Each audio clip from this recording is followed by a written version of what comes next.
Daphne, do you remember if Eric was a yes on the doodle? Yeah, he was. Yep. Well, anyway, we have a quorum, and I guess we could get started then. The first item on the agenda will be to look at our minutes from the last meeting and approve those minutes. So could I have a motion to approve the minutes from the last meeting of June 24th? I'll make that motion, Mrs. Kathy. All right, Kathy, second? Did you intend to join? I'm trying to Zoom right now. Oh, you are? Oh, you know what? I'm going to put myself on mute and I'll talk to you. Did we get a second to that motion? I'll second it, John. John seconds, all right. Let's take a second then and see if there are any corrections or changes to those minutes. We have a motion to approve and a second, but are there any changes, any corrections anyone has before we vote? I have a minor correction to make on item number 2 on the minutes, where we have the election of officers. Mr. Strasberg is listed as leaving at 7:13, and yet he was hiding around Kathy's house for the whole time, I believe. Isn't that right, Kathy? I have him on conference call. I just have him on speakerphone in my home. He's at his house. I'm just having speakerphone. Well, Brian claims he was there the whole time. Were you there, Brian, the whole time? So I think you should scratch that, Daphne. Okay, I can remove that. Just erase that line, okay. So then we have a motion to approve the minutes. All those in favor, please say aye. Aye. Aye. Aye. Aye. Any opposed? Same sign. Hearing none, the minutes stand approved. So the next item on our agenda is a very important item to take a look at the Restoring Hope House and the revisions that these folks have put together concerning the design and so on that they would like to do, the plans that they have made and so forth. So before I turn it over to them, I think we'd like to hear from them, of course, and what they have in mind, but I wanted to just go over kind of quickly, if I could, a little meeting that Brian and I had on July 10th at the Restoring Hope House. We met with with Cindy and with Larry, the architect, I guess it's Larry Draper, I believe, from Strang, and a man named Jeff who was representing the builders. And we had a great, somebody better get their phone. Anyway, we had a great meeting. We talked about some of our concerns then that the commission had expressed at our last meeting. We brought those up to Cindy and her team. And we basically talked about two things: the proposed changes to the front of the house and the need to make a distinction between the old house, the existing house, and the addition when we view it from the west or from Parmenter Street. So when we talked about changes to the front, these were fairly simple. We wanted to eliminate the wraparound porch that was on the drawing. We thought that the original, which did not have that, was appropriate. We said that we would like them to retain the filigreed design beneath the porch. Of course, remove the fire escape from the porch that they have planned to do. And possibly could they add a little cornice or pediment above some of the windows, a piece of molding or something that would sort of look like the original house design. But essentially what we were saying there is kind of leave the house as it is with some of these very minor changes in terms of the original house. And I believe that Cindy and Larry and Jeff the builder agreed that these were changes that they would take a look at, but probably could be accommodated. And then we can discuss things about the side view from Parmenter. And Brian had talked with a man from the State Historical Society. And Brian, if you're alive and on the machine here, do you want to explain your discussion with Joe DeRose? Well, yeah, Joe was, he's a long-time advisor for, landmarks commission. He knows Middleton. He knows the building, and so we've gone to him a lot of times for various things over the years. So I called him and asked him about the Bearstar House. And yeah, so he brought it up, and he's familiar with it, and we had a fairly lengthy conversation. Probably the most important things were, he said, yeah, you can do this, you put a hyphen in. So I'm sorry, this is Peter Tan speaking. I cannot understand what's being said. I can't either. Well, Jeff, why don't you go ahead? Why don't you just go ahead? Basically, Jeff, what he's saying is hyphen make addition compatible, but not the same. That's in general what he's talking about. So I don't know if you can relay that. I'll just listen. Can you hear him better now? Kathy, can you translate maybe? Can you hear it, Brian? Well, let Jeff talk. I've talked to him about it a number of times. He knows what I'm talking about. Let him do it.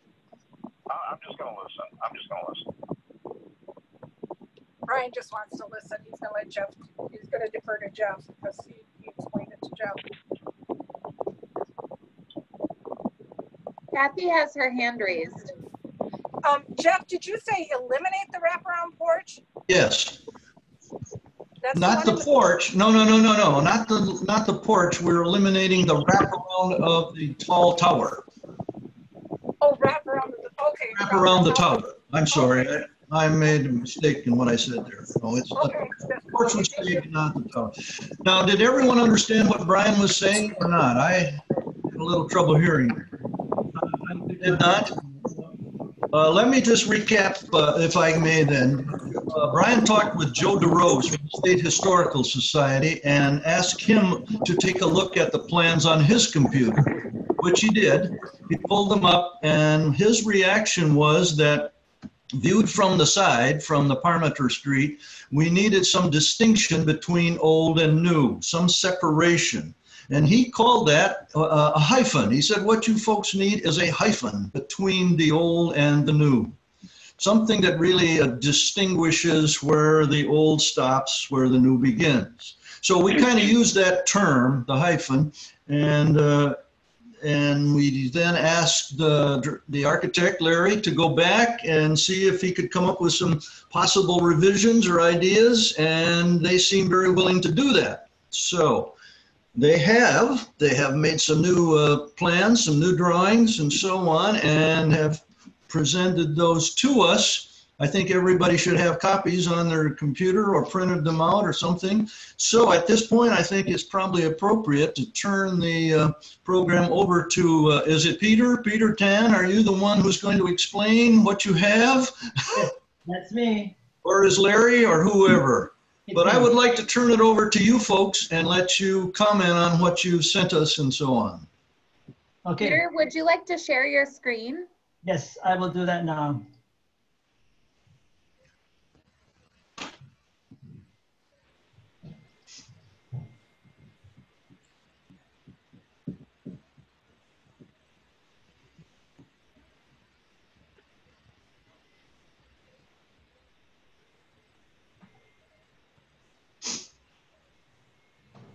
Okay, I think I'm ready. Can everyone see the first slide? It's just a landing slide saying Restoring Hope Transplant House. Can everyone see that? Yes. Excellent. Okay, well, thanks everyone for being here today to attend our presentation here. And hopefully we've been able to thoughtfully respond to all the concerns. So let me just start by showing just some contextual existing. I'll just be showing existing and then I'll be showing proposed. So this is an existing view of the site with north is To the left, Terrace Avenue and Parmenter Street, the house is here. So the bulk of the expansion is to the south of the existing house right here, okay? So this is a site plan, proposed site plan with the floor plan of the house superimposed. So just to give you all a sense of everything, the addition is right here, okay? There is a new driveway with some parking over here and a drop-off area that takes you right in here. And just as a reference point, that is essentially the location of the hyphen between the existing and the new, right there. The new, the kind of the drop-off, the handicap entrance to the building right there. The accessible entrance is right there and drop-off. And that's essentially strategically also the location of the hyphen. And so you can see then we've retained the, as much as possible, the character of the landscaping and the site and everything. So, okay. Just some floor plans, existing floor plan, and then the proposed floor plan. So you can see the addition. The addition is to the south, right here. Okay, and the hyphen occurs right there. Second floor, existing second floor, and then proposed second floor. Okay, with the bulk of the rooms and a new elevator and a stair, an exit stair at the end. And this is the exit stair that makes it possible for us to remove the two metal exit stairs to kind of restore the existing house to its at least closer to its former glory. And as you've also requested, you know, we're showing the front porch exactly the way it is today. It does not go around the tower anymore. Okay. So, okay, so now we'll go through the existing, the various sides of the building. Okay, so this is the existing northwest view, and you can see the existing. You've got the existing stair, which will go away, and then I'll show you the proposed elevation from the north. Okay, the north elevation. We're going to remove the existing fire escape, and a few thoughts here, a few design thoughts. The existing building needs to take precedence when all is said and done.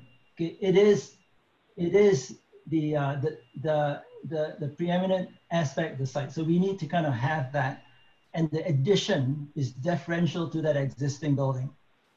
So the removal of the existing stair and there's a door here that will help restore the original glory of the existing building. Now, a few other things that came out of your meeting the other day on the site. You had asked us to eliminate our proposed wraparound porch around the tower. So we've taken that out. We just left it the way it is. The filigree around below the porch, that will all remain the way it is. The other thing you had asked was to explore the idea of putting, adding some molding on the at the head of the existing windows on this elevation. And we looked at that, and I've been following the emails, a few emails that have been gone back and forth here in the last few weeks. One thing that's been talked about is that the existing light blue siding, that everyone's agreeable to just keeping that the way it is, the existing siding.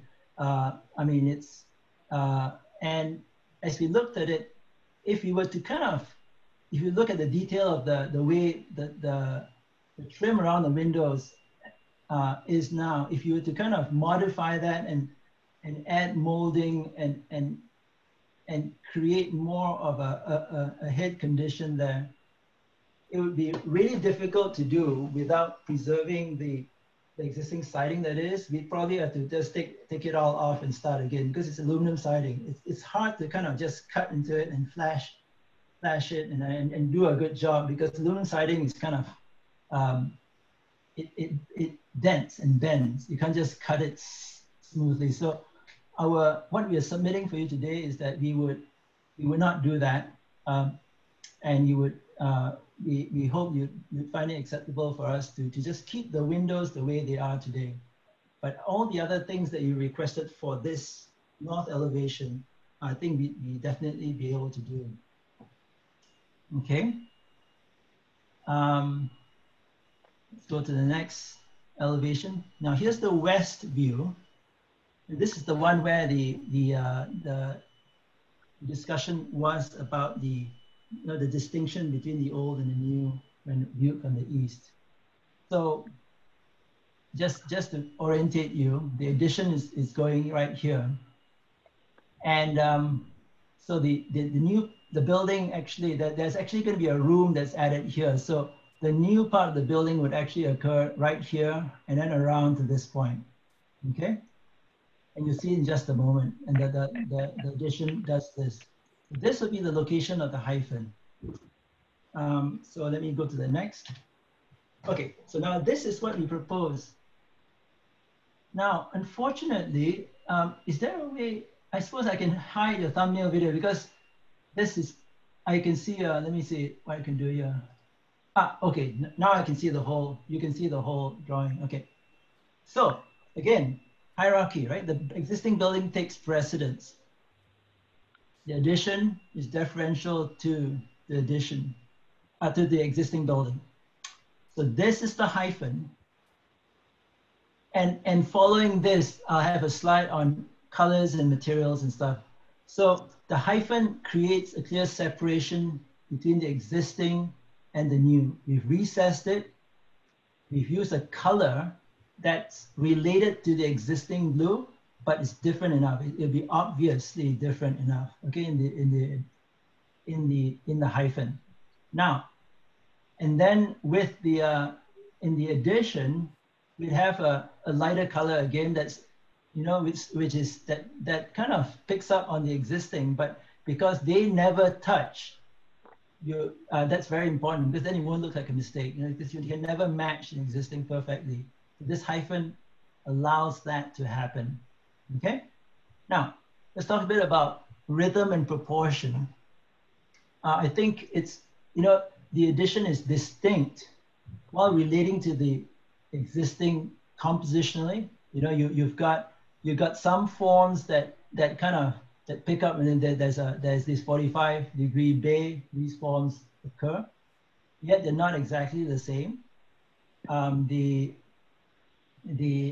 rhythm of the windows, we were careful to look at the proportions of the existing windows, and we picked up on that, so that the proportions of the windows are the same. We didn't kind of create overly horizontal or overly vertical windows. They all have the same rhythm, same proportion. Okay. Now, in order for this existing building to take precedence, you'll notice that we have a sloped roof, we have hip roofs, a combination of hip and gable roofs, but the slope is shallower, so that it's again deferential to this. We're not trying to mimic that exactly. It's related, but it's shallower. It gives this more prominence than that. It also helps relate our addition and be more sensitive to the neighboring properties as well, so that you don't get a sense of the, it's less of a kind of a big mass on its urban context. So those are some of the thinking for it. So you can see now you have, within the hyphen here, you've got the entrance.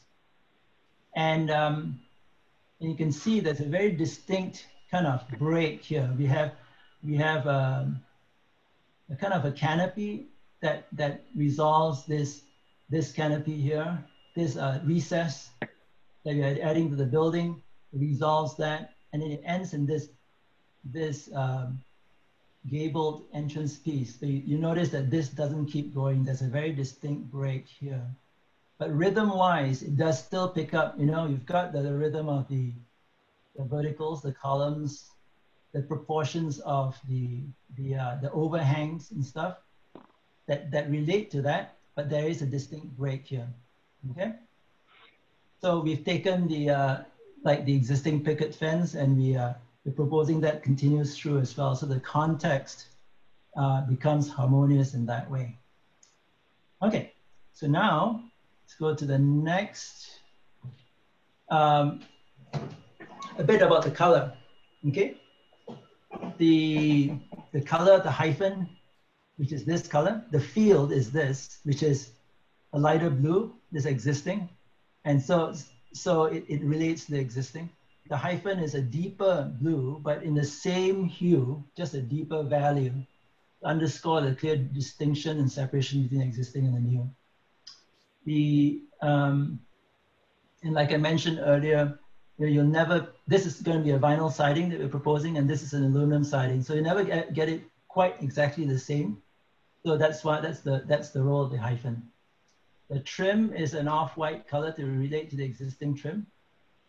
And then you can see that the existing building has some terracotta accents, and all the doors on this building have that same terracotta red color.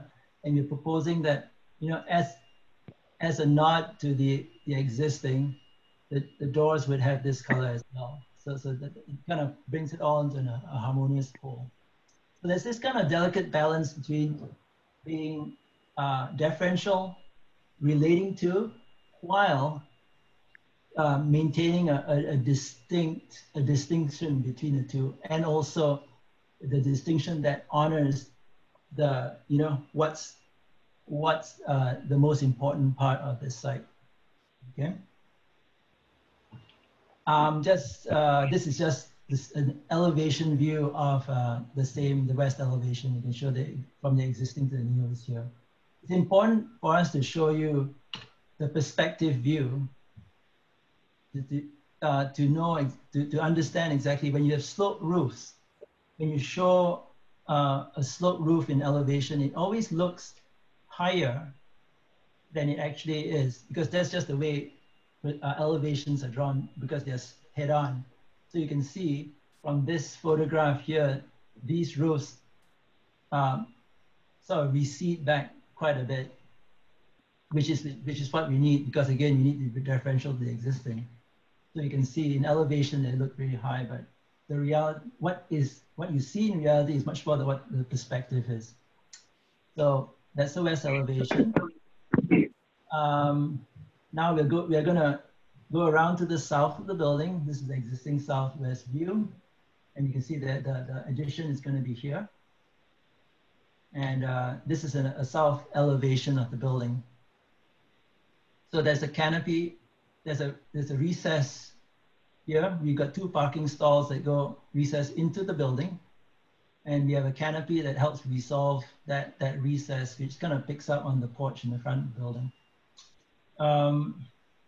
Again, we've been careful to have the rhythm of the fenestration again pick up what's on the existing building. Just so. And then just the last elevation is the east side of the building. And so there's a northeast view, and I'm just about to show you the elevation on this side of the building. And so, yeah, we are very happy to report that we're removing this stair here, and all these doors that open out to this stair, all that will be removed, and it'll just be restored to be just these windows, no doors, no stair, which would be great. And here's the elevation. So this is the existing with those windows. And then this is part of the new and the old will be right there. And this on this elevation acts as a hyphen as well. There's always a change of plane when you go from one material to another. So this bay here acts as the hyphen between new and the existing. Okay. Peter, Yeah. One of our commission members has her hand raised. Kathy, did you have a question? Yes, Kathy. You're go ahead. muted, Kathy. I'm sorry. Where you're removing the doors, the fire escape doors, were there originally windows in those locations? You know, I'm pretty sure in the front there were. And I don't know if the floor plan wouldn't allow for it. But in the original building, when we saw the original picture, I thought that there was a window where that fire escape door was. like another window here where the fire escape was. You know, my theory is that this No, on the front, very front of the building to the right of the tour, where the fire escape is. I thought, Carolyn is waving frantically. I think she'd like to be recognized. I don't know, she must be mute. this door. Yes. Yes, that is true. There was a window here before. And let me show you. And I don't know if the floor plan is such now that it wouldn't. Exactly. So that's exactly it. You read my mind. But let's look at the floor plan here, okay? But let's go back here. Oops. Okay, so this window, door, window. Okay, so let me show you. That's the window. That's the existing door, and that's a window. So right now, in our proposed project, it's where there's a restroom right here. So it'd be difficult for us to put a window there. Okay. Okay. So we are proposing patching it and not having a window in there. John wants to make a comment. Okay. I just have a question for you, Peter, while you got these plans up. I noticed on the plans here, the new plans, there's a door added that seems to lead onto the roof of the porch, right where there's a round table and a sitting area. Yes, right there. Can you explain that? That would be a new, there's nothing there right now on the existing house, but on the plans, it shows a door there. Right. Good question. Kathy, when you're not muted, there's a whole bunch of like muffled noise coming, and that's why I keep muting you. It wasn't anything personal. And Carolyn, I don't think we can hear you. What you could maybe do is mute yourself and then call into the meeting. Maybe that would work better. Right. So this is the location of that door, which doesn't pre-exist. That's actually a good question. Peter, I don't think that that's happening in this plan. I think that we are not having that second porch. Right. Okay. So I think that that's a non-issue. Okay. There isn't a door going off there. Yeah, that door should be removed from the plan. That was in error. Yeah. Okay. So that's good. So okay. we certainly then would agree to not have that in our plan, and that can be captured in our minutes. And so certainly, I would agree that it'd be much better not to have that door there, because it would be I think it look much better without the door there. So I think that's good. Okay, great. No, thanks for your question. So, any other? Carolyn, still can't hear you. Can you do you have your phone or anything like that? Sorry. Carolyn, I'll email you. Can you check your email and then we can confer that way? Maybe you don't have a mic, Carolyn. Sorry, Peter. Yeah.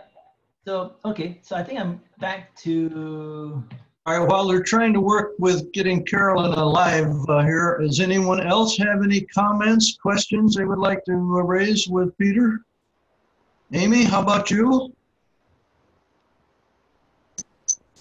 I guess I had a question about, what was it, that would be the west elevation. West, okay, let's go back to Yeah. that. This one right here.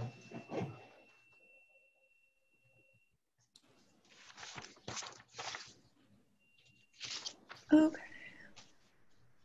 Okay, I think that I saw it better in the plans. I was just kind of wondering, you were talking about those windows and how, are they pretty much the same size as the existing windows on the current house?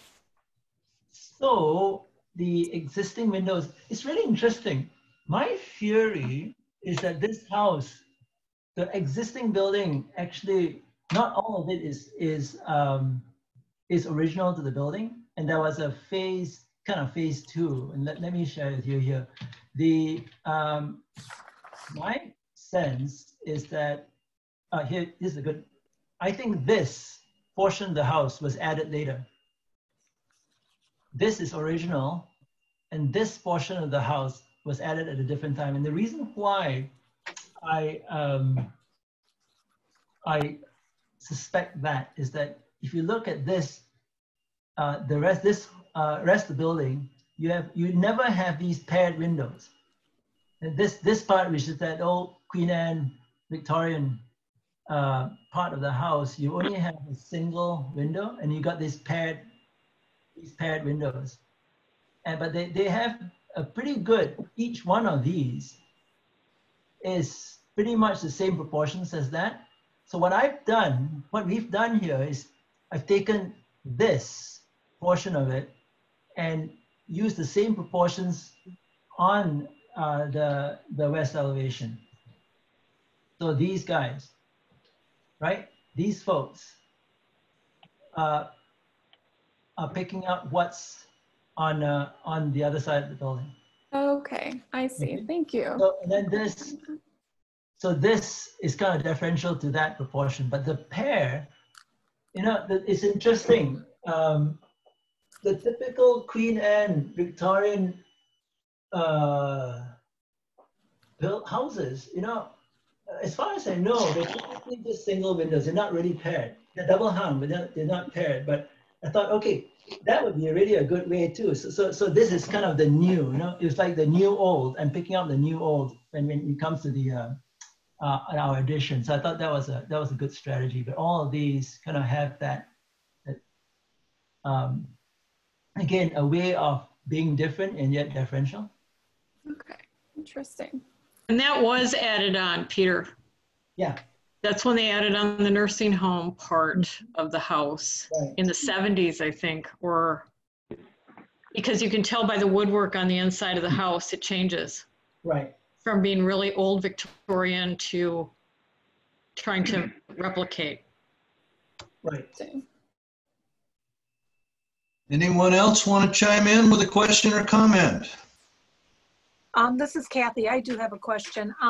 Cindy, are you planning on keeping a garage, or is that going to be eliminated? It's going to be eliminated. And there will not be a garage on the property?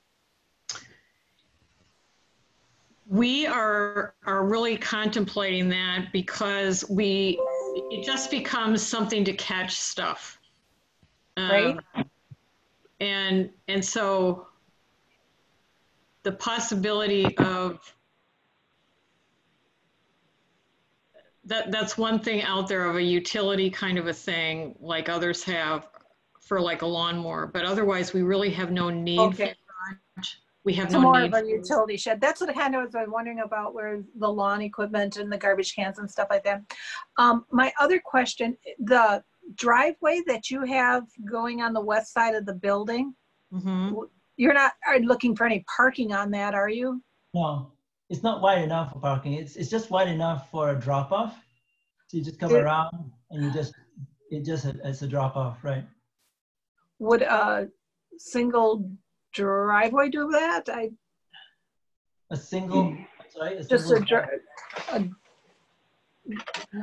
yeah. So this is only 14 feet wide and then 12 feet wide here. So it is a single lane drive. So the vehicles that come here, it's not a double lane. It's a single lane drive. It's just for a drop off. So this is where the accessible entrance is, and then there's a little step here that goes up here. So you drop folks off and they come in here. So it's simply for a drop off. The importance of that for us in a lot of ways is how busy Parmenter is. Right. And especially how people come down the hill, they aren't caring I have been hit almost so many times just opening my door to get in my car. Uh-huh. And we've got people that have neuropathy, we have people with oxygen, we have people know our town, right? And so it's easier to get people unloaded with all of their things, and then they can park. We are just trying to do that even as a courtesy to the people we serve that just are not well. Right. Well, people are coming, they have luggage, they have all kinds of things with them, so. Right. Yeah. Groceries, Public Works will want to take a look at that. I didn't realize that was being proposed, but they have a distance from the intersection and also a distance between driveway requirement, and I wouldn't be surprised if they have concerns about 2 curb cuts here, but that's in the future. It's not related to landmarks. I just wanted to mention it to you so you weren't surprised. Okay. Yeah, so currently the distance from the street corner is about just under 88 feet. Okay. Just a point about the garage. And we just wanted to confirm this. We have an outline for a potential future garage right here.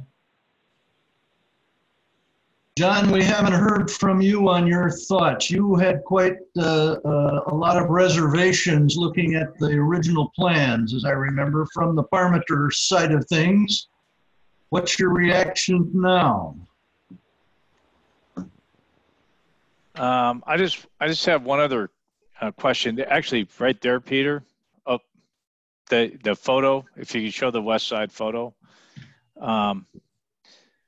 So right near on the right side of the driveway, right about where that little handicap parking marker is, there were some pink dots put on the ground that I think that Daphne went photographed, and that was the extent of the actual building, which was supposed to be asked to be marked off. Is that the extent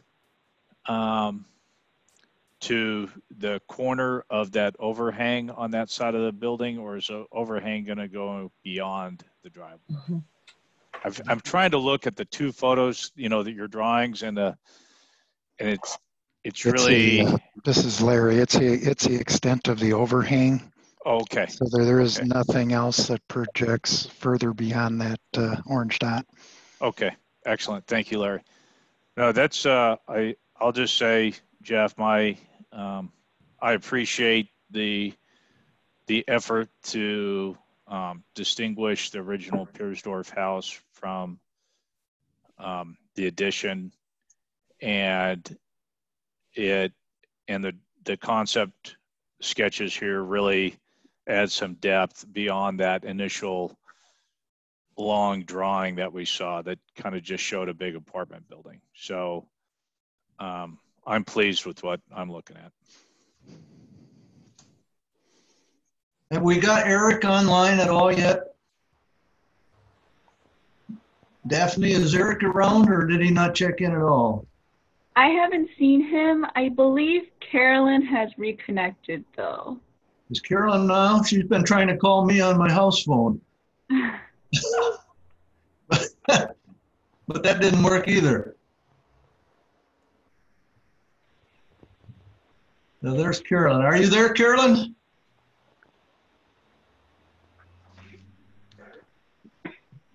So, so Brian, are you hiding in the woodwork still? Yeah, I'm listening to us, but you can't hear me, so I'm not talking. Say that again, Brian. I said, yeah, I'm here and I'm listening to this. Okay, John Bechtel and I were over there looking at this and we talked about this. I would concur with what John just said. You want to say that to them, Kathy? Can you hear him better now? Yeah, we can hear him great. Yeah. Okay. You can talk now, Brian. I don't want to. Yeah, I would agree with what John said. We were over there the other night looking at this, and now that I see the drawings and the explanation for stuff, I mean, I think this is appreciate your sensitivity to doing this, and this gives a much better indication of what's going on there, and I commend you. I think it's good. I'm sure there's a lot of little details and things that could be worked on, like trims and stuff like that. But I mean, the general basic concept, I think this is what you're looking for when you do this. Okay, anyone else? Thought? Amy? Yeah, I completely agree. I think that it looks great. I like the hyphen. I like how there's kind of a little bit of a setback with the hyphen there so that you can differentiate the old from the new, but it still does kind of go with the original house. Okay. So I do appreciate that you guys added that hyphen there. Brian, you mentioned that the new material on the addition will be vinyl. Is the hyphen vinyl also? It looks more like a stucco. It doesn't have lines, or is that just me? It's just the rendering. I mean, the hyphen will be a vinyl siding. Vinyl also. Yeah. Okay. I think you want to limit the number of different types of material on the building. Right. I just couldn't tell, but in the house, the house is currently aluminum, and you're going with vinyl for the addition. Yeah. Okay, Carolyn, are you live yet?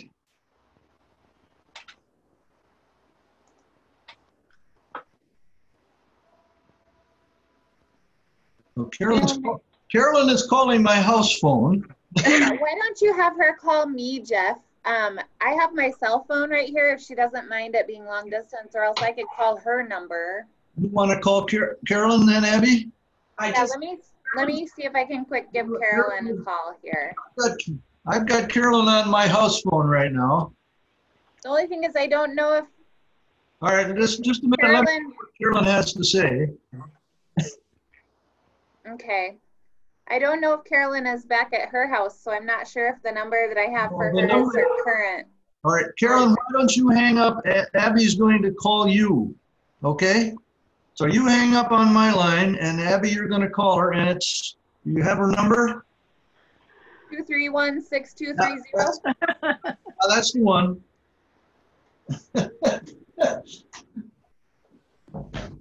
Hi, Carolyn. I'm going to put you on speakerphone. Okay.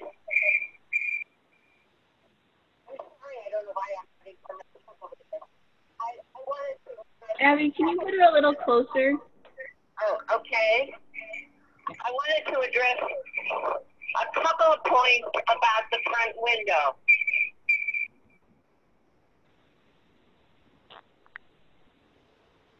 Uh-oh, we lost her. Oh no, now Abby. Oh, I lost her. Could you guys hear any of that? I heard her for a few minutes. And then the phone hung up. Something about a front window? Yeah, she wanted to address concerns about the front window, and then now we're all in suspense.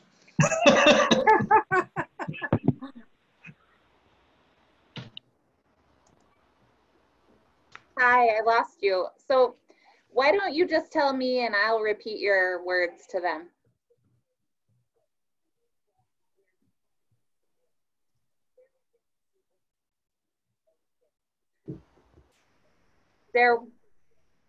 There definitely was a window where that door is located on the front with the fire escape, and there definitely should be a window.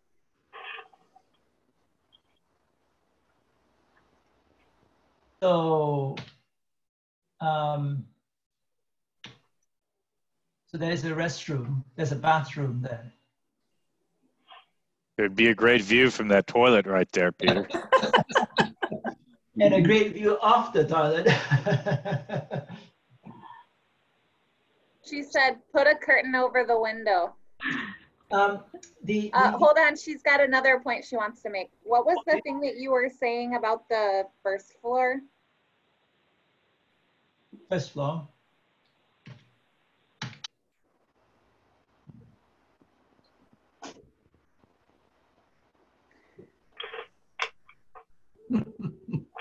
In the historic photo that Carolyn has, there definitely was an exit door on the second floor.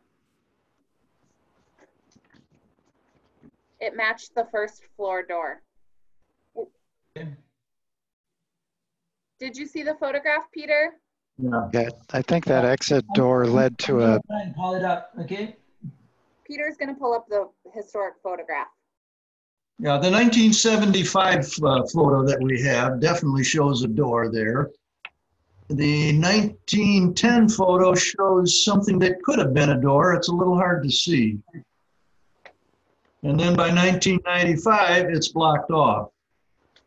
The 1995 photo, it doesn't show up. So that's probably a question. So it's probably a moot point, really, whether since we welcomed them in as a landmark about the time the door was gone anyway.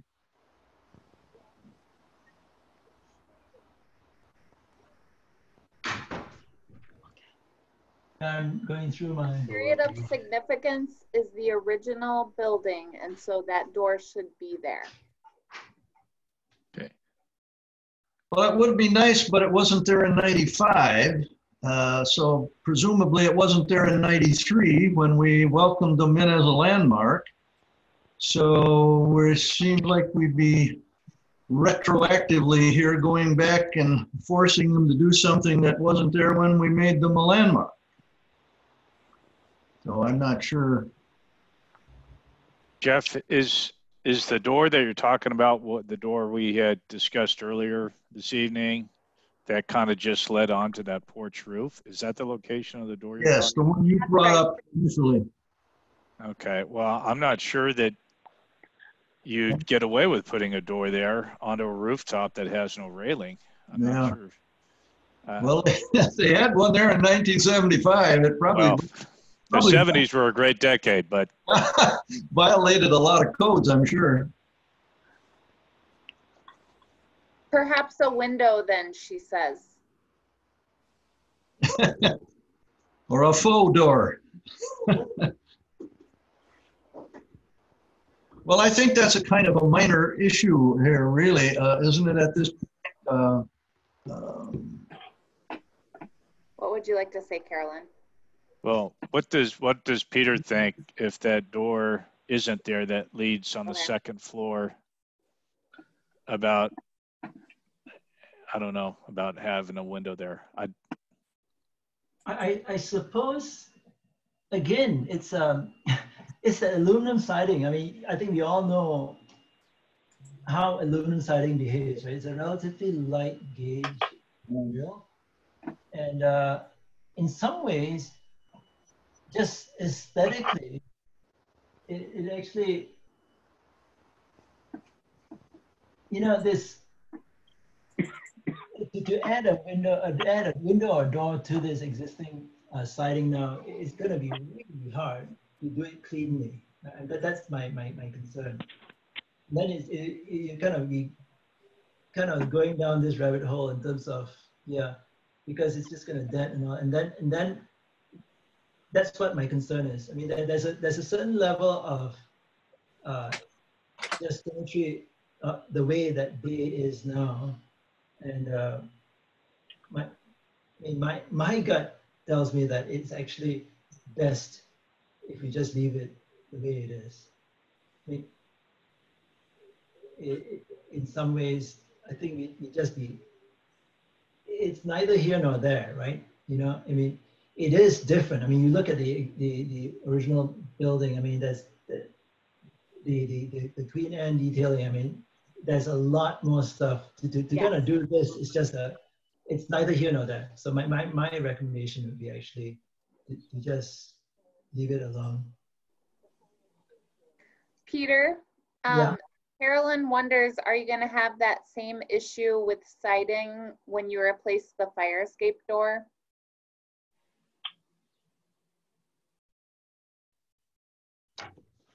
Well, you're patching it in, right? You're not making a new door. That's a good question. I mean, we're going to try, there's going to be, the whole south side of this building is going to have, you're going to have quite a bit of the existing siding, and you can use it, and you're patching it in rather than trying to cut siding, cut an opening into an existing wall, and then trim and flash it out nicely. This you're just kind of patching it in, and hopefully you can kind of tooth it in. I mean, that would be my thought on that. Carolyn, are you talking about the door on the right here? The side. Right here, right? So you come around.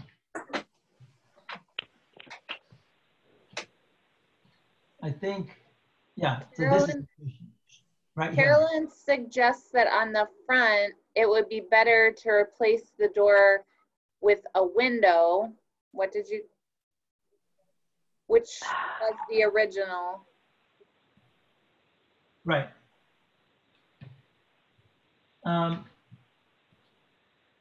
The challenge here is it would have to be a fake window. I mean, a curtain for the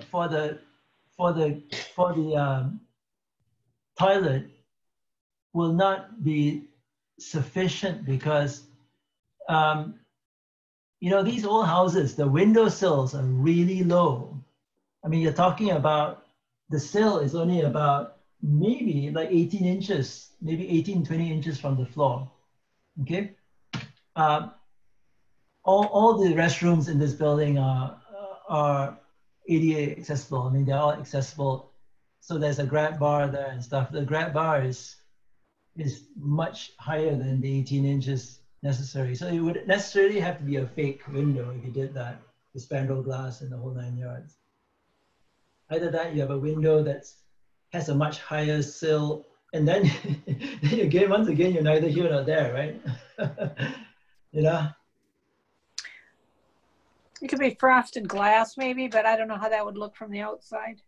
No, I mean, it's not just frosted glass, but remember there's the wall, the sill would need to be higher. So that would be, because there's a grab bar here, right? Oh, yeah. So it's an accessible restroom. And even the older restrooms the windows are typically higher. You walk around an old house, you could actually tell where the restrooms are. That's right. You can always tell where the kitchen is, and where the bathroom is. And even today's, so. Yes. There's a certain amount of, honesty of expression, right? I mean, in terms of, certainly I think dealing with a historic, an older structure, I mean, there's a certain kind of authenticity that we're trying to kind of work with as well. I would like to return to the Parmenter Street view for just a second, if I could. Peter, could you bring that back up on your screen? Sure. This one. Yeah, right there, please. I was wondering, in your selection of exterior materials, you've got 2 colors of vinyl siding. Right. Did you consider anything else other than those? I mean, cedar shake look, vertical siding, diagonal siding, for example, hyphen. Did you consider any of those as possibilities, or? Yeah, absolutely. I mean, I even thought about color too. I mean, you can imagine. I mean, I went through a whole bunch of thoughts about, okay, do we want to you want to kind of, how you know, there's a balancing act between kind of something that's thoughtful, elegant, and just kind of or if you're trying to do too little, maybe it's just too plain. On the other end, it'll look too gingerbready, right? And just trying to do too much. And you know, after considering everything, obviously, you know, we obviously feel that this is the best balance of it. You know, to kind of add in another, like a shingle material. But what I'm asking is, did you consider all these other options? Absolutely. Yes, we did, and we felt that this is the best balance between. You decided this was the best, okay? The best balance between, you know, this is just doing just enough, not doing too little, not doing too much. You know, that there's a kind of balancing act here, right?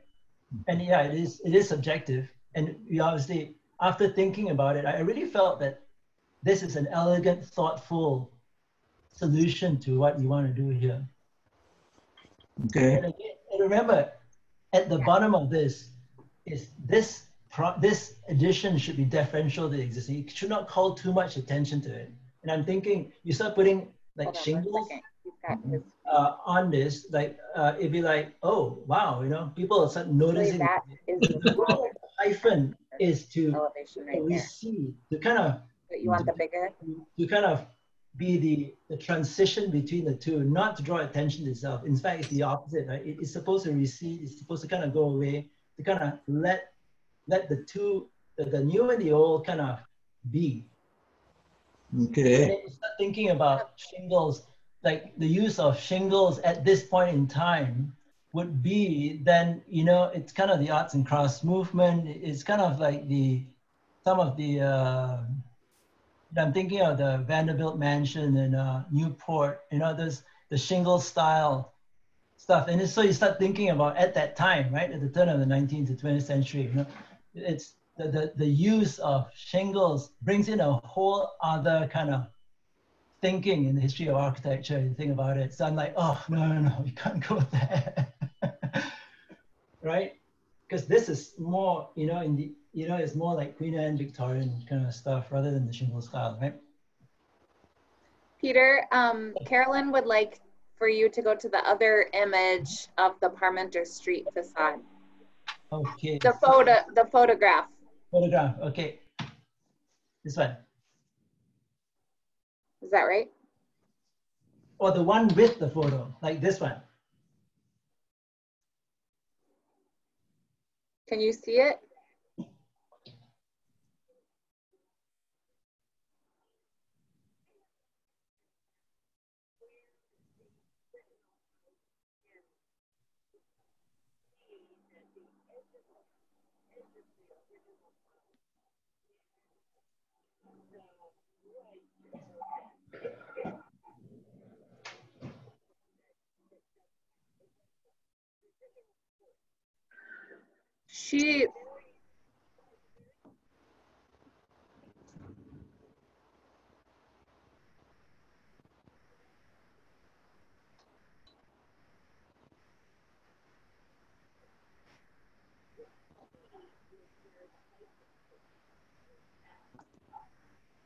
She would like for someone to explain where's the edge of the original home, because she recalls there being a porch on the back, and her feeling is that the hyphen should not begin until the end of the original structure.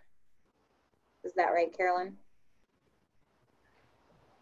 Yeah, I think I understand that question.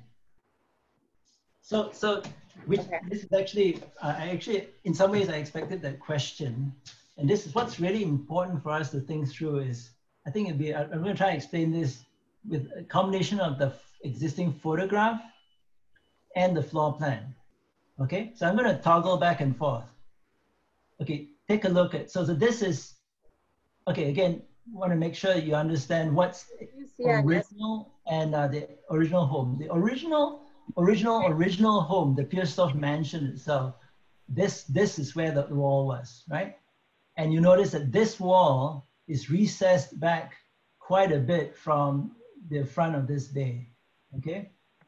And we are actually adding, this is the start of the new bedrooms. So there's one new bedroom right here. So this wall, this plane actually moves forward to within maybe about, 4 feet of this bend in the wall. Let me just show you. You see that? So this plane is forward of the existing wall, okay? So this is already new. So in terms of where the existing building, certainly the existing building went back to this point, okay? But in terms of what's new, what the new vertical surface, the new surface, the wall, this is all new, okay? So that's why so in some ways the hyphen has to occur here, the new to the old, because we cannot really pretend that this is old because it's not. The plane has changed, right?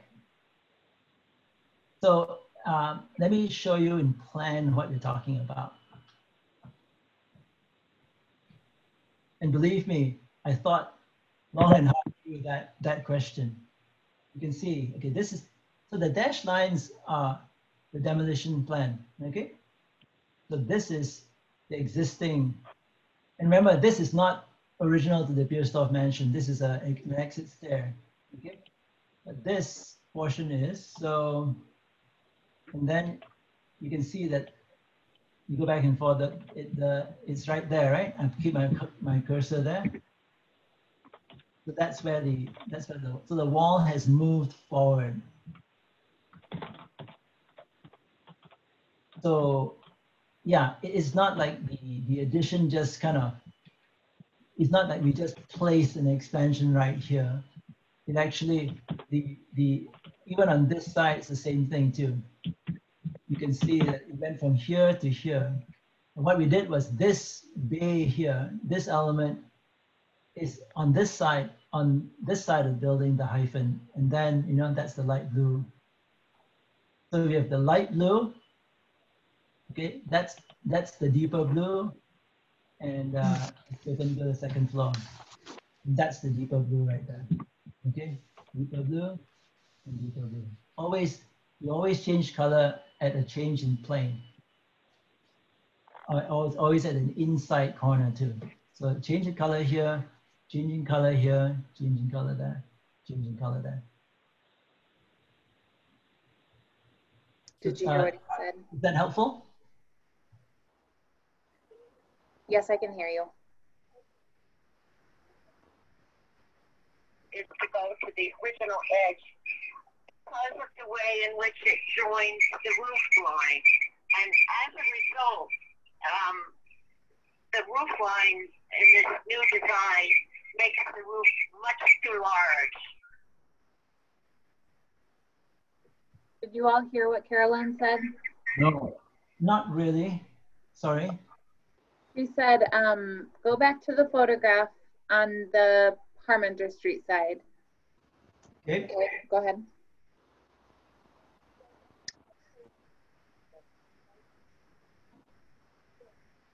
Follow a line from the right of the porch jut all the way to the roof. Right here? That whole roof line is gone now from the original. She's concerned that a significant amount of the original roof line is gone.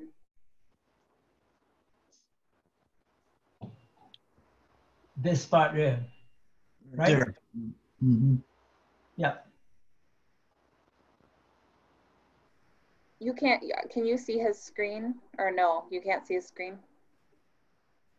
Okay. Then yes, that's what she's referring to.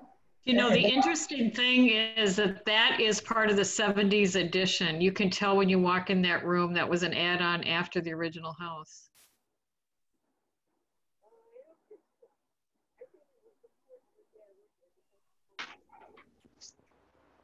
She thinks that the porch was original because of how deep it is. You mean this porch? You mean the porch on the back, right? On the south side? The porch on the side, so it looks like it's glass now. It's this piece, not the screen part. This one, this piece. That piece, yeah. Right, and that stays. That stays. Mm-hmm. But what's above it? Right. So I think her concern is that this roof, this part goes away, right? And because the addition comes forward here, because this is a bedroom, right? So you can see that the original is here, and you can see it's moved by about 4 to 5 feet, right? So right above where that original porch is that we were just talking about, they're proposing to add a bedroom, which would bring the plane of the wall much closer toward Parmenter. And so everything that's above that porch is part of the addition.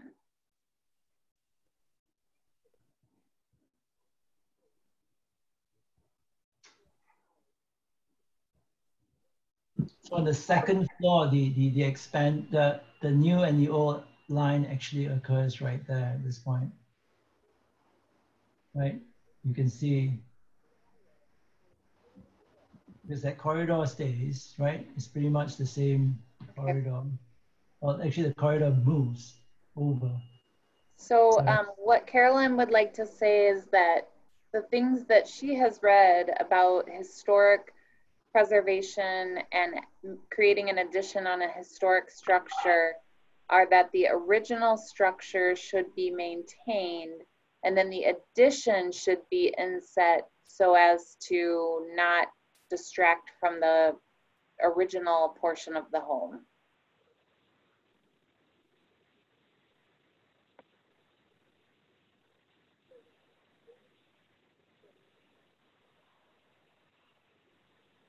Anyone else have some thoughts on that?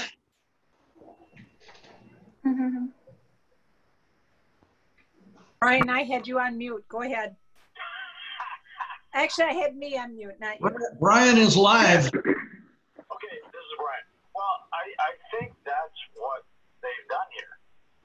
I mean, saying that they should be separated. Well, I mean that's what they're doing to the best of their ability. There is to separate those out. The one other thing I wanted to say about, can you hear me? Yes. One of the things I want to say about the roof line is Jeff and I were over there and we had looked at that too.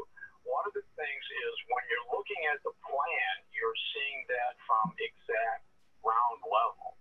But if you're on Parmenter Street, the street drops away dramatically. And so anybody like walking up or down the street, you're not really, it certainly isn't the omnipresent look that you're seeing when you're looking at an architectural drawing. And so from my perspective, that sort of helps that when you're on that street and going up and down, that roof isn't as present as it looks on the architectural plans because you're actually down on the street and you're below and the hill is going down. So initially we were thinking that too, but if you're actually over there, it doesn't look as significant as it does when you're looking at the architectural plans because you're looking at it at ground level. So the roof becomes way less obtrusive on the Parmenter side because of where the cars are, where you are. You're actually down quite a bit and you're sort of looking up at it at an angle. So I guess my point is when you're looking at the architectural plan, it's much more prominent than it is really in reality when you visually stand there. Let me butt in here if I can and suggest that we are into this for about an hour and 15 minutes now, or an hour and 10 minutes.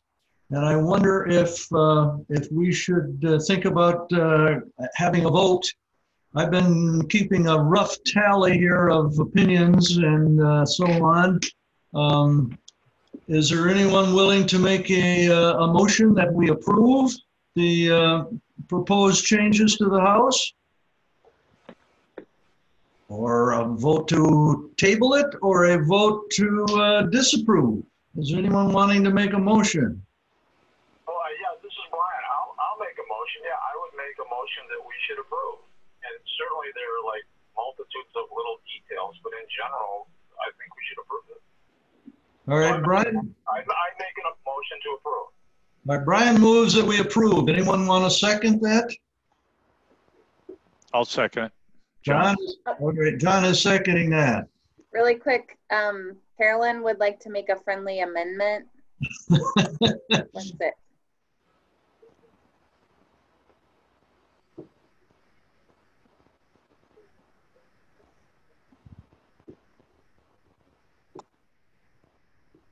Her friendly amendment is that the changes to the front of the house be as accurate to the historic image as possible. Is that amendment okay with you, Brian? I would second that. What's that? I said I would second that, yes. I mean, yeah. You accept it, yeah. You'll accept the amendment? Certainly. Certainly. And John, your second still goes along with the amended motion then? That we make the front as accurate as possible to the old house? Yes. All right. Are we ready to call the question, folks? Or does anyone else have any comments to make? Amy, you have anything else to add? Nope. Nope. All right, all those in favor of the motion that Brian made, which is to approve the Restoring House revised plans that we have seen, please say aye. Aye. All right, I'm here as well. Anyone have want to vote negatively, please, by the same sign? Carolyn voted yes. Carolyn voted yes. Yes. Just with her amendment attached, we understand. All right, the motion has been made, seconded, and approved that the modifications that we've seen tonight to the Restoring Hope House are what we will approve as the Landmarks Commission. So I'm assuming then that Daphne will get that down in the minutes, and we'll see the shovels hit the dirt next week. Actually, they still have to get rezoning too. Oh gosh. Right. Well, first of all, I want to thank the architects. I want to thank Cindy for the patience and for putting together a plan and listening to what we had in terms of concerns. And I think we've come up with a pretty good deal here, and I'm pretty pleased with it. I look forward to seeing it in the real world, so to speak. So, thank you so much. Well, thank you very much. All right. Can I make a comment? Now, the one question, what's that? What's that, John? You're shaking your head. I just wanted to make a comment. Brian wants to make a comment. I just wanted to compliment Peter on, he's done a very sensitive job and done a really nice job of doing this and put a lot of thought into it. I think it looks good. I think it looks right. So kudos to him for his work. One question I would have of Abby, I think you're the appropriate one to ask, and that is, what do we as a commission do now? Do we send them a letter, an official acknowledgement of our actions? Do we use the minutes that Daphne's going to type up as the legal binding document? Do we have a form that the city requires us to fill out? What? We just type up the minutes, and then we would take the minutes document and for any future approvals that the project requires. So in this case, it still needs to go to the Planning Commission and possibly Public Works Committee because of the driveways. We would just include the minutes from the Landmarks Commission in those agenda packets so that they'll be aware of your actions and your recommendation. Okay, so an official letter from us is not required or anything like that at this point? No, unless the applicant desires to have an official letter, we could certainly. We could accommodate that. Yeah. We would Probably appreciate ask you to come if we could. We would appreciate it if you could. Yeah. Yeah, just historically, I think it's good. Yeah, I think it would be a nice thing, a gesture on our part, and also maybe make you feel a little more comfortable that. All right, Jeff, we can type one up as a draft, and then we can just do a little socially distanced handoff and have you sign it on behalf of the commission as the chair. Okay, that'd be great. All right. Thank you.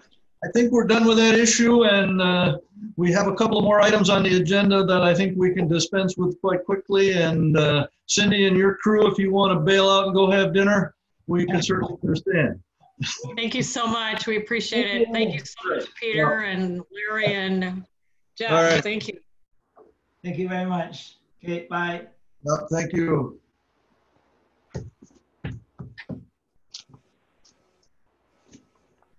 Somewhere I had an agenda and I lost it. No. Oh, I can pull it back up on the screen. Oh, here it is. Yeah. The other topic that was on the agenda was our landmark plaque modifications. And I think everyone hopefully has had a chance to read through them, make a few suggestions. Daphne has redone them a bit. I know she's addressed the comments that I had. And I guess the decision here is to decide, do we want to go with what Daphne has put together right now, or are we wanting to make changes again? You shut it off for me. I can't get it. Yeah, so I basically I got edits from Jeff, I got edits from Carolyn. Something else to get back to Peter Tan. So I've incorporated, most of those edits in. And then I just wanted to update you guys because I did look through some of the hard copy landmark files, and I found some information on the sites that we had stored away. So I was thinking I could scan in some of those copies and have, I think, Carolyn was interested in maybe reading some of those over. And so I can scan up, all the hard files that we have of the site language, and maybe, her and I can confer on them off this meeting sometime, if that's all right. And then, and then Carolyn also mentioned putting it into an actual graphic design application. And so I'm still looking into that, seeing which application would be best, and then, how to do all of that so that everything is exactly the same for every single plaque. Okay. So one idea is, if you don't find that you have the application you need, you could always send it over to Alpha Graphics and have them lay it out exactly how it will look on the plaque and the exact size so that we can proof it and print it. Yeah, that might be a good idea. Then we can have a hard copy, so to speak, of the thing and take a peek. Yeah. So do we want to defer this until the sites are we include the sites as part of it? We don't want to send out anything over until we have everything, correct? It's up to you, folks. I'm certainly willing to accept what she has done and approve it right now, with the addition of the sites later on, perhaps. But I'd just rather do it all at once. Okay. So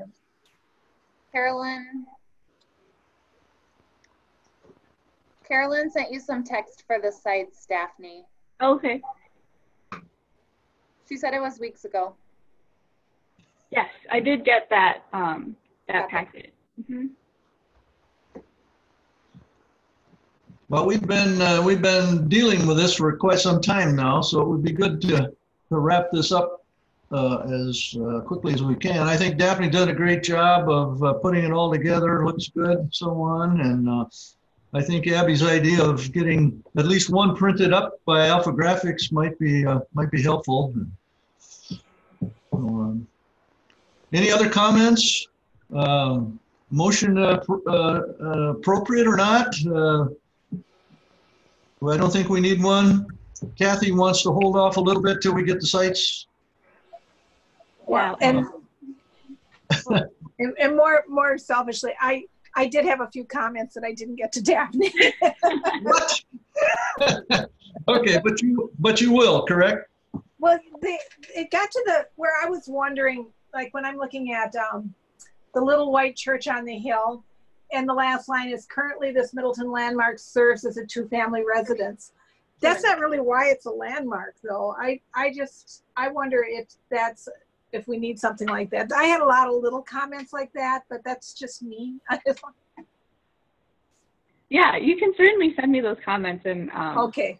Yeah, okay. I'll look them over and everything. Not too late. It's not too late. Okay, so that's just me. I started reading and then I thought I'm going to call her and never did, so I'm sorry.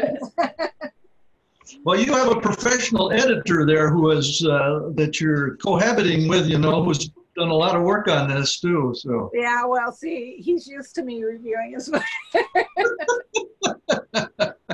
Okay. All right. So Kathy's going to maybe make a few more comments, Daphne, and then when we get that put together with the sites, we'll be ready to vote, I hope, the next time. Yes, thank you. So unless there's any more discussions on to the item number 3, the drone, do we have anything to discuss there, Daphne? I think that was it. I just wanted to really update you guys on the progress that it's going on. And I'll keep it on the future agendas just to keep giving you guys any updates that I have. Okay, all right. Did you ever get in touch with Aaron Harris from the fire department to see if he's possibly going to want to do this again, or? Yes, so for the Heim effigy mound, I contacted Aaron Harris and I contacted Rob Nuri, and both of them are still interested in working with it. Rob Nuri suggested burning the site, and since the fire department is involved, Chief Harris did say that it is possible for them to do that, and so they would. He listed, they have to do it at dusk in order for the conditions to be better. So then that would, increase the time needed in order to, do the burning of the site, have the site rest, and then take the photography or the drone video. And so I just shot in the dark, said October 19th.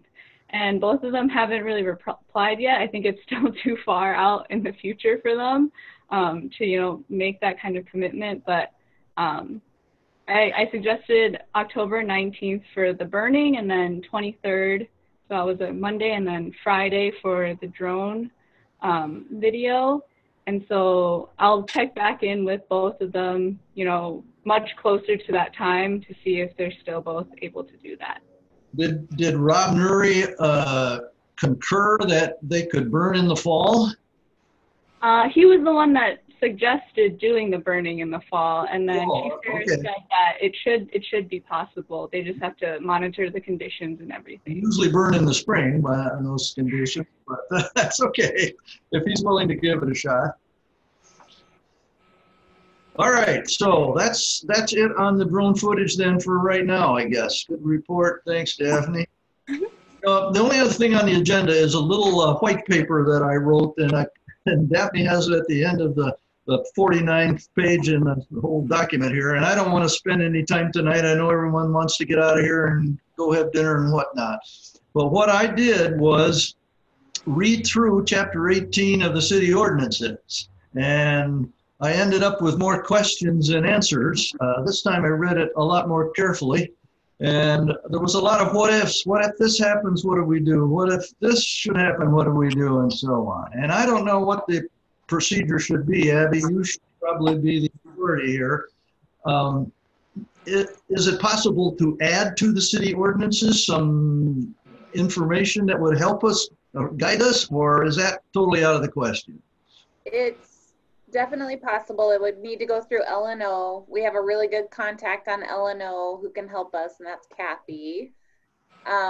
Probably a good first step would be for us to ask our city attorney to get up to speed on the ordinance and then schedule a Zoom with him. Okay. Maybe it could just, starting out, maybe it would just be me and Daphne and him. Yeah. And maybe you, Jeff, since you put this paper together.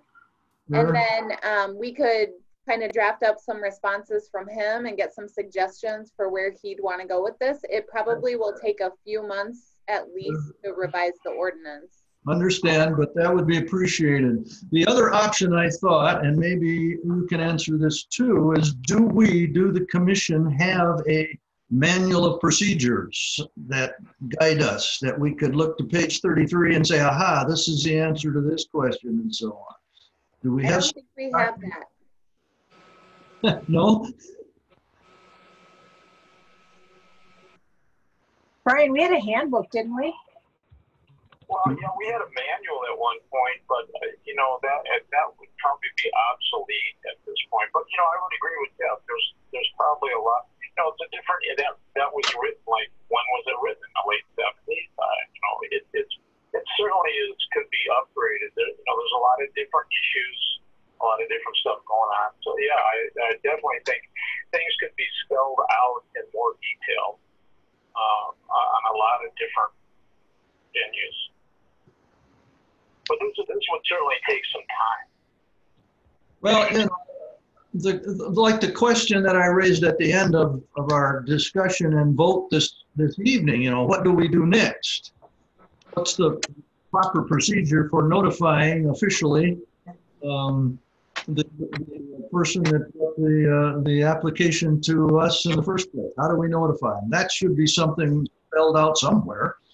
And what if we turn them down? How do we handle that? You know, that should be, I mean, immediate, you know, 6 months go by and they can go to the building inspector and get approved anyway, but then what do we do? You know, do we immediately X them off the list, or, you know, I mean, it seems like there's a lot of unanswered questions there that could arise depending on the situation. And so I was thinking, you know, either in the ordinances or as a manual of how to do things right would be appropriate. So we could also look at a couple of other communities' ordinances and like find out where there are holes in ours based on what other communities are doing. And I don't know if anybody here would have a good recommendation for a community that has done a really good job with historic preservation. I mean, like Mount Horeb comes to mind. I don't know if they have a really beefy landmarks ordinance that we could take a look at. I wonder if there are other communities that we should look to as like best practices.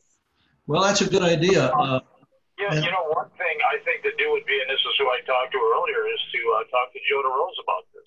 He has a really good venue of what goes on in the state, and just put the question to him. We'd like to do some things with our ordinance. Who has a good ordinance that we can look at? Yeah, good idea. Do that. Yeah. Well, well, Abby, if you and Daphne could pursue that a little bit with the attorney and see if, you know, what's the proper procedure for moving ahead on that, I'd sure appreciate it. And just, and I'm willing to spend some time looking things over with them. So. Yeah, and I also, sorry. I just wanted to add to, because I know we've had several questions about the ordinance in the past couple meetings. So if you guys do, you know, think up of more questions, or, you know, you wish you had more of a certain guidance on a certain thing, feel free to just email it to me, and then I can, you know, compile all of these as well. Yeah, that's great. That'd be good. Mm-hmm. Go ahead, Amy. I think it was you. Yeah. Yeah, I do have a little bit of experience with the Fort Collins Historic Preservation Office, which is out of Wisconsin, of course. It's in Colorado. But I could try to see if I can find that ordinance, if that might be useful. Oh, that'd be great. They're known for having a really great preservation program, so. Perfect. That would be great. That would be great. Appreciate that. Well, anything else to discuss, or have we exhausted our time? Nothing else to discuss in any new business? In that case, I would move that we adjourn the meeting. Any complaints? All right. Meeting adjourned. Thanks for everybody. Appreciate it. Thank you, Carolyn. Thank you, everyone. Bye, guys. Bye. Bye. Thanks, Abby. Thanks, Daphne. Thanks, everyone.